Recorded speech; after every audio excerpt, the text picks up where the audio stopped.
তোমাদের চ্যানেলে তোমাদের স্বাগত জানাই। প্রিয় দশম শ্রেণীর শিক্ষার্থী বন্ধুরা, আশা করি তোমরা ভালো আছো। তো আজকে আমরা এই ভিডিওতে আলোচনা করব প্রথম পর্যায়ক্রমিক মূল্যায়ন 2025 দশম শ্রেণী ইতিহাসের একটি অত্যন্ত গুরুত্বপূর্ণ প্রশ্নপত্র নিয়ে। তো কাজেই তোমাদের বলবো তোমরা ভিডিওটি না টেনে প্রথম থেকে শেষ পর্যন্ত ধৈর্য সহকারে দেখো। তো দেখো, তোমাদের পূর্ণমান 40, সময় 1 ঘন্টা 30 মিনিট। সিলেবাসটা তোমরা যদি দেখো, তো সিলেবাসটা হলো তোমাদের ইতিহাসের প্রথম অধ্যায়, দ্বিতীয় অধ্যায় এবং তৃতীয় অধ্যায়। ঠিক আছে, তো দেখো একে দেখে কি বলা আছে, সঠিক উত্তরটি নির্বাচন করো। 10টি প্রশ্ন আছে। 10 নম্বর প্রথম প্রশ্ন, ঔপনিবেশিক প্রশাসনের মনোভাব জানার জন্য প্রধান ঐতিহাসিক উপাদান: সাময়িক পত্র, সরকারি নথিপত্র, স্মৃতিকথা, সংবাদপত্র। তো সঠিক উত্তর হয়ে যাবে কি গ, সংবাদপত্র। 2 নম্বর প্রশ্ন দেখো, ইয়ং বেঙ্গল বা নব্যবঙ্গ বলা হতো ডিরোজিওর অনুগামীদের, রামমোহনের অনুগামীদের, রামকৃষ্ণের অনুগামীদের, বিবেকানন্দের অনুগামীদের। তো সঠিক উত্তর হয়ে যাবে ক, ডিরোজিওর অনুগামীদের। প্রাচ্যবাদী হিসেবে পরিচিত ছিলেন David here, Thomas Babington Macaulay, William Jones, Charles Metcalfe. সঠিক উত্তর গ, উইলিয়াম জোন্স। 19 শতকের নারী শিক্ষার সঙ্গে সরাসরি সম্পর্কিত প্রতিষ্ঠানটি হলো Bethune school, Scottish church school, here school, Hindu school. সঠিক উত্তর হয়ে যাবে ক, বেথুন স্কুল। ফরাজি আন্দোলনে যুক্ত জনগণের বড় অংশ ছিল শ্রমিক, আদিবাসী, দলিত, কৃষক। সঠিক উত্তর হয়ে যাবে ঘ, কৃষক। প্রকৃতিগতভাবে নীল বিদ্রোহ ছিল একটি সামন্ততান্ত্রিক বিদ্রোহ, কৃষক বিদ্রোহ, শ্রমিক বিদ্রোহ, ধর্মীয় বিদ্রোহ। তো সঠিক উত্তর হয়ে যাবে খ, কৃষক বিদ্রোহ।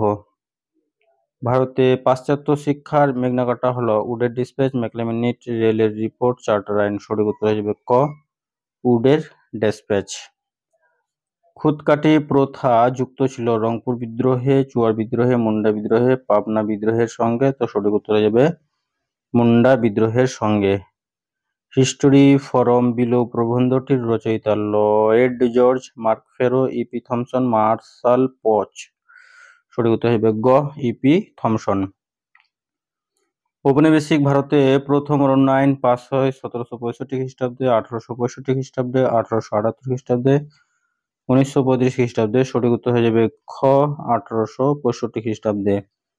তারপর দেখো নিচের প্রশ্নগুলির নির্দেশ অনুযায়ী উত্তর দাও। 6টি প্রশ্ন আছে, একের দাগে একটি বাক্যে উত্তর দাও। প্রথম প্রশ্ন, চিপকো আন্দোলন কে নেতৃত্ব দেন?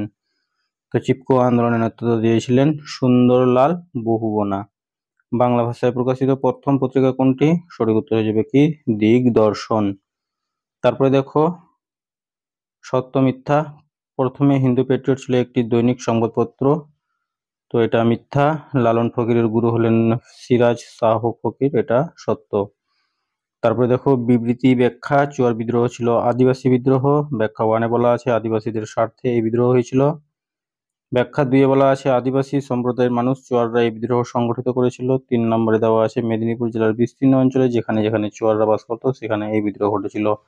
সঠিক ব্যাখ্যা হয়ে যাবে 2, আদিবাসী সম্প্রদায়ের মানুষ চুয়াররা এই বিদ্রোহ সংগঠিত করেছিল। তারপরে দেখো বিবৃতিতে কি বলা আছে, তিতুমিরের আন্দোলনকে বারাসাত বিদ্রোহ বলা হয়।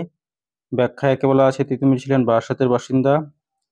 ব্যাখ্যা 2-এ আছে বারাসাতের দরিদ্র জনগণের স্বার্থে তিতুমিরের আন্দোলন পরিচালিত হয়েছিল। 3 নম্বরে আছে তিতুমিরের আন্দোলনের প্রধান কেন্দ্র ছিল বারাসাত মহকুমার নারকেলবেড়িয়া। তো সঠিক ব্যাখ্যা হয়ে যাবে 3, তিতুমিরের আন্দোলনের প্রধান কেন্দ্র ছিল বারাসাত মহকুমার নারকেলবেড়িয়া। তারপরে দেখো 2-3টি বাক্যে উত্তর দাও। 2 মার্কের প্রশ্ন এগুলো। 4টি প্রশ্ন উত্তর দিতে হবে। প্রথম প্রশ্ন, সত্যজিৎ রায় বিখ্যাত কেন? গ্রাম বার্তা প্রকাশিকা কে প্রকাশ করেন? তিনি কি নামে সুপরিচিত ছিলেন? 2 জন করে প্রাচ্যবাদী পাশ্চাত্যবাদী সদস্যের নাম লেখো। পাইক কাদের বলা হতো? পাইকান জমি কি? খুদকাঠি প্রথা কি? তারপরে দেখো 4 মার্কের যে কোনো 2টি প্রশ্ন উত্তর দিতে হবে 7-8টি বাক্যে। প্রথমে আসে ভারতে ব্রিটিশ সরকারের অরণ্যের উপর আধিপত্য প্রতিষ্ঠার পদক্ষেপ উল্লেখ করো। সাঁওতাল বিদ্রোহের প্রকৃতি সম্পর্কে আলোচনা করো। সমাজ সংস্কারে নববঙ্গের অবদান কি ছিল? তারপরে দেখো 15-16টি বাক্যে উত্তর দাও। প্রথম প্রশ্ন, সাঁওতাল বিদ্রোহের কারণ গুরুত্ব লেখো। আর দেওয়া আছে ইংরেজ ইস্ট ইন্ডিয়া কোম্পানির আমলে সংগঠিত কৃষক ও উপজাতি বিদ্রোহগুলির কারণ কি ছিল? নীল বিদ্রোহের কারণ কি ছিল? তো প্রিয় দশম শ্রেণীর শিক্ষার্থী বন্ধুরা, ভিডিওটি ছিল এই পর্যন্তই। ধন্যবাদ।